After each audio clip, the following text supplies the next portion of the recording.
धन्यवाद धन्यवाद धन्यवाद पिता परमेश्वर, हम आपका धन्यवाद करते हैं पिता परमेश्वर।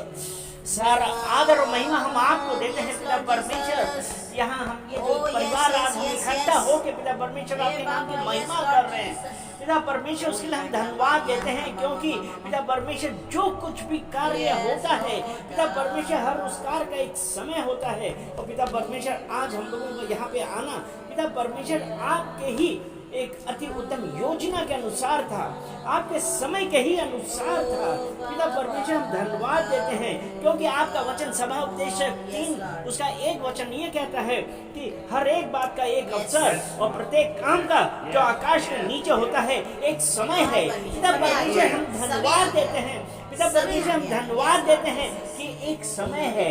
और पिता परमेश्वर हम धन्यवाद देते हैं पिता परमेश्वर, रोखो रबा शेखे रियान कर रबा, धन्यवाद देते हैं पिता परमेश्वर। और कहते हैं कि पिता परमेश्वर जब आपका ये जो वचन आज हम लोगों से बातें कर रहा है कि हर एक बात का एक अवसर और प्रत्येक काम का जो आकाश के नीचे होता है एक समय है पिता परमेश्वर। आज जो हम लोग यहाँ पे बातें कर रहे हैं पिता परमेश्वर भाई के लिए पिता परमेश्वर, जो हम लोगों ने बातें करी हमको पता है उसका एक समय है। क्योंकि अगर हम मरकुस की पत्री उसका 9वां अध्याय उसका 23 वचन जब हम पढ़ते हैं, ओ रबा शेखे रियांता रबा, मरकुस उसका 9 उसका 23 वचन, वहाँ पे कुछ इस प्रकार से लिखा है हाँ, कि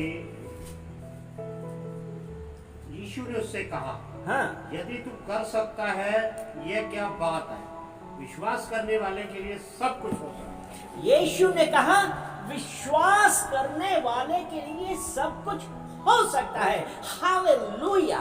क्योंकि अभी हमने सभा उपदेशक 3 के 1 में ये पढ़ा कि एक समय, हालेलुया, और आज वो समय हमारे विश्वास के ऊपर कि हमारा कितना विश्वास है। आज उस परमेश्वर के ऊपर हमारा कितना विश्वास है कर आज हम अपना जो भी हम बातें आज यहाँ पे कर रहे हैं, खड़े होकर बातें कर रहे हैं और ये कह रहे हैं कि पिता परमेश्वर ये सब बातें हम आपको कमिट करते हैं, क्योंकि आपने कहा है कि हर एक बात का समय है।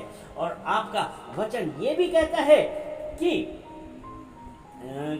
अगर हम विश्वास करते हैं, यही था ना कि विश्वास करने वालों के लिए सब कुछ हो सकता है। तो पिता परमेश्वर जो आज हम लोग यहाँ पे बैठ के हम बात कर रहे हैं, उनको पता है कि हमारा भरोसा एक जीवित परमेश्वर में। और उसने कहा है मत्ती 7:7, मत्ती 7 और उसका 7वां वचन, मांगो तो तुम्हें दिया जाएगा, मांगो तो तुम्हें दिया जाएगा। वो वचन हमने क्या पढ़ा था कि विश्वास, यही था ना, विश्वास करने वाले के लिए, विश्वास करने के लिए वाले के लिए सब कुछ संभव है। और यहाँ पे फिर क्या है, मांगोगे तो तुम्हें दिया जाएगा, ढूंढोगे तो तुम पाओगे, ढूंढो तो तुम पाओगे, खटखटाओ तो तुम्हारे लिए खोला जाएगा। हालेलुया। तो आज हम परमेश्वर से एक यही मांग रहे हैं कि परमेश्वर हमको रास्ता दिखाए। वो परमेश्वर आज हमको रास्ता दिखाने के लिए है। परमेश्वर कह रहा है मत डर, मैं तेरे साथ हूँ। जब आज हम उस परमेश्वर के साथ विश्वास रखे, परमेश्वर ने हमारे लिए रास्ता ऑलरेडी खोल दिया। हालेलुया। और आज जब वो परमेश्वर ने हमारे लिए रास्ता खोला है और उसने कहा है, यहोशू पहली पत्री उसका 9 वचन हम पढ़ेंगे, यहोशू 1 और उसका 9वां वचन, क्या मैंने तुझसे नहीं कहा था हिया बांध और दृढ़ हो जा? क्या मैंने तुझे आज्ञा नहीं दी?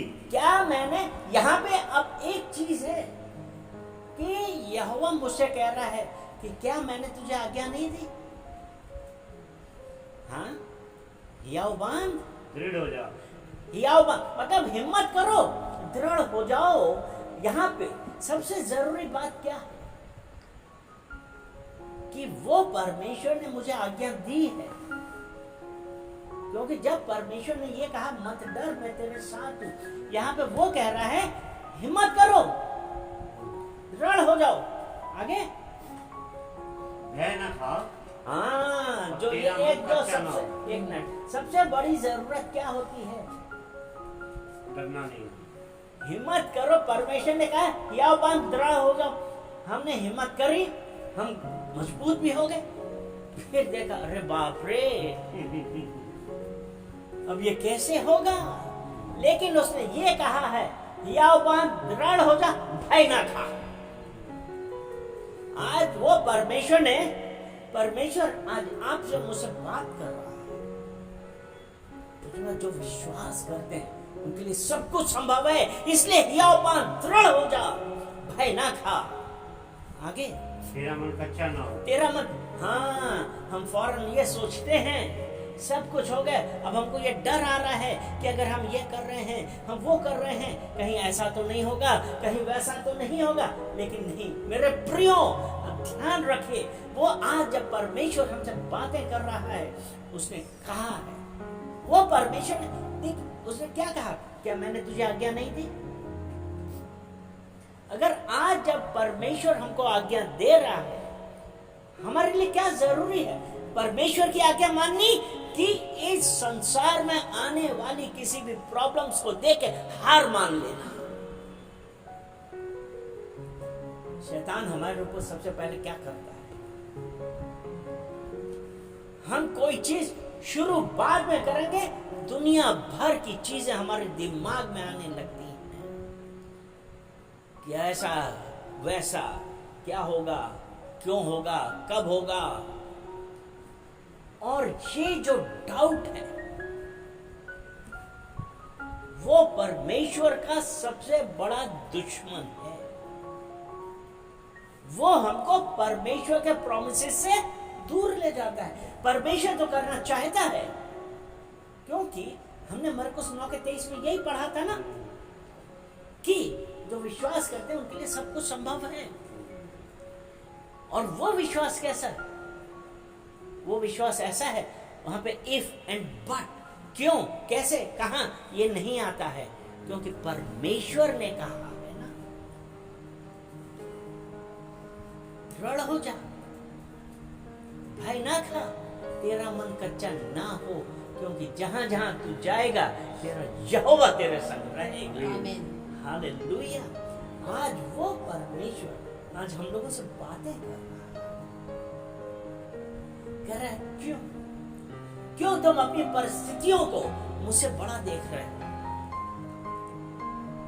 ये कही थी मेरा परमेश्वर मेरी हर परिस्थिति से, मेरी हर परिस्थिति से बड़ा है। वो मुझे कैसी भी परिस्थिति हो, लेकिन वो मुझे निकाल देगा।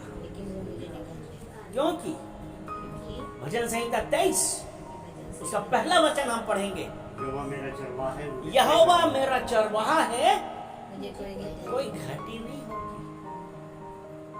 और दूसरा, वो मुझे हरी हरी चराइयों में ले चलता है। वो यहोवा आज जब हमारे साथ है, क्योंकि यहोवा चरवाहा मेरा, मुझे कोई घाटी ना होगी। वो मुझे हरी हरी चराइयों में ले जाता है और सुखदाई जल के झरने के पास ले जाता है। मेरे जी में जी ले, सुखदाई झरने के पास मेरे जी में जी आता है।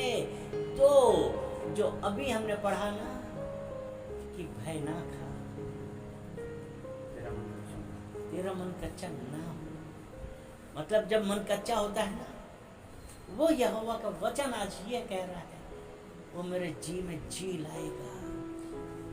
वो हमको ताकत, वो हमको हिम्मत देने वाला परमेश्वर यहोवा है। आज जब हम उस परमेश्वर के साथ, आप एक चीज ध्यान रखिए, परमेश्वर ने इजराइलियों से क्या कहा था कि वो हमको कहां ले जाएगा? जो प्रॉमिस्ड लैंड थी, ठीक है, सब कुछ ठीक था, लेकिन उसके बाद भी वो लोग 40 साल चल लेते। क्यों? आज्ञा ना मानने की। लेकिन परमेश्वर का यहाँ पे अगर एक चीज गौर करेंगे कि जितने लोगों ने बड़बड़ करी थी, जो बुड़बुड़ाए थे, उसमें से कोई भी प्रॉमिस्ड लैंड पे नहीं पहुंचा था। अगर आज हम परमेश्वर ने आज जो हमसे कहा है, हम उसकी आज्ञा नहीं मानते हैं और अपनी दिमाग से काम लेते हैं, विश्वास रखिए हम नहीं पहुंच पाएंगे। क्योंकि यिर्मयाह 29:11 अभी हमने ये पढ़ा है ना कि परमेश्वर का प्लान हमारे लिए कुशल का है, हानि का नहीं है। और उसके बाद क्या है? There is a future and a hope. वो परमेश्वर का प्लान, अगर हम आज्ञा नहीं मानेंगे, हम नहीं पहुंचेंगे। तो वो जो कुड़कुड़ाए थे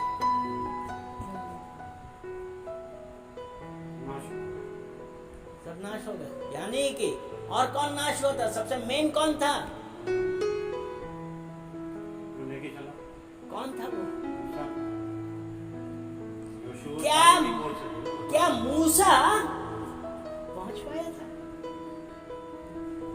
नहीं पहुंच पाया था। लेकिन परमेश्वर ने उसे क्या कहा था? क्या नाम था पर्वत का?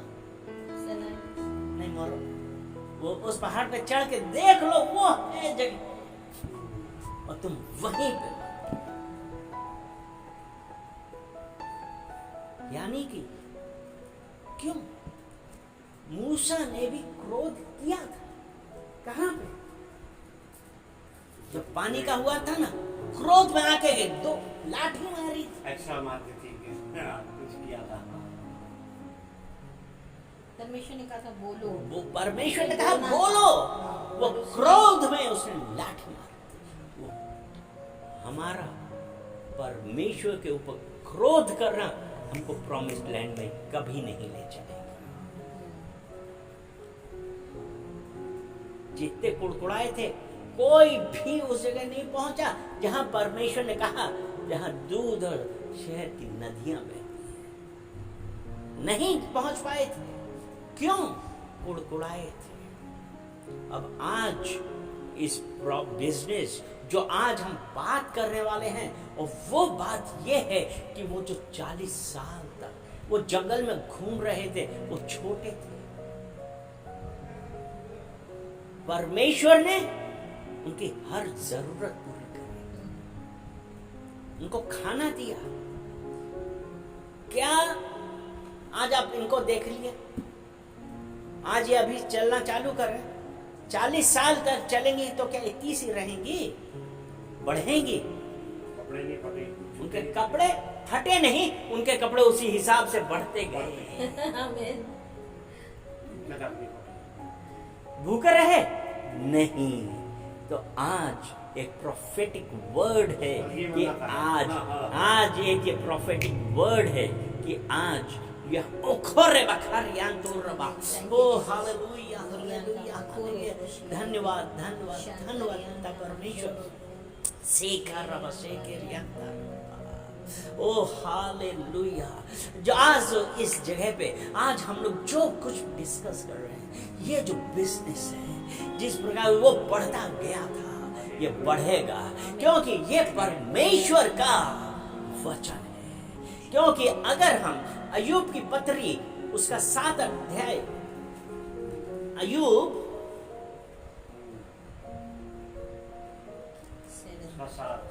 हाँ उसका 8 वचन देखें। यहाँ पे 7 के 8 में कुछ इस तरीके से लिखा है, वो 8 के साथ में, 8 के साथ में हाँ, चाहे तेरा भाग पहले छोटा ही रहा हो, चाहे तेरा भाग छोटा ही रहा हो, परंतु हाँ अंत में तेरी बहुत बढ़ती है। Hallelujah. Amen. Receive it. Amen. चाहे तेरा भाग पहले छोटा ही रहा हो, परंतु अंत में तेरी बहुत बढ़ती होगी। आज वो परमेश्वर आज ये बातें कर रहा है। 40 साल पैदल चले थे, उनका कोई कपड़ा छोटा नहीं हुआ था। भूखा कोई नहीं मर रहा था, जूते घिसे नहीं थे, पैरों में छाले नहीं पड़े थे। परमेश्वर उनके ऊपर बादल लेके आता था, रात में अग्नि का खंभा होता था, वो प्रकाश दिलाने वाला और आपको उस मरी से बचाने वाला परमेश्वर Yes. आज यहाँ मर- आमीन। हालेलुया। आमीन। एक वचन हम और आज पढ़ते हैं और वो है हागे की पत्री, हागे उसका 2 अध्याय उसका 19 वचन। क्या तेरे बीज अभी तक खत्ते में है? आगे 2 उसका 19। तो उसके पुलिस में यहाँ पे एक चीज इस तरीके से लिख रहा है, क्या अब तक बीज खत्ते में क्या है? अब तक बीज खत्ते में है? यानी कि अभी हमने बोया नहीं है। और वो कह रहा है क्या बीज अब तक खत्ते में है? लेकिन हाँ, क्या अब तक बीज खत्ते में है? हाँ? अब तक दाखलता, अब तक दाखलता, अंजीर और अनार और जैतून के वृक्ष नहीं फले। और जैतून के वृक्ष नहीं फले, अर्थात अभी तक खत्ते में है, बोया नहीं किया। और वो ये कह रहा कि अभी तक दाखल, अंजीर, जैतून सब वृक्ष नहीं फले, नहीं फले, परंतु आज के ही दिन से मैं तुमको आशीष देता रहूंगा। मैं आशीष देता रहूंगा। Receive your blessings. आप अपने आशीष स्वीकार करिए और धन्यवाद दीजिए। पिता परमेश्वर हम धन्यवाद देते हैं, धन्यवाद देते हैं। पिता परमेश्वर हम आपका धन्यवाद करते हैं। पिता परमेश्वर आपके वचनों के लिए धन्यवाद करते हैं कि पिता परमेश्वर आज अपने वचनों के द्वारा हम लोगों से बातें कर रही है। पिता परमेश्वर उसके लिए हम आपका धन्यवाद करते हैं। और पिता परमेश्वर इन वचनों के अनुसार पिता हम लोगों के जीवन में पिता परमेश्वर आपका कार्य होने पाए, हम धन्यवाद करते हैं और कहते हैं कि पिता परमेश्वर मेरी मर्जी नहीं वरन आपकी मर्जी हमारे जीवन में होने पाए। पिता परमेश्वर हम धन्यवाद देते हैं, हम धन्यवाद देते हैं और कहते हैं पिता परमेश्वर आप बढ़ें और हम घटे, यीशु मसीह के नाम से आमीन, आमीन।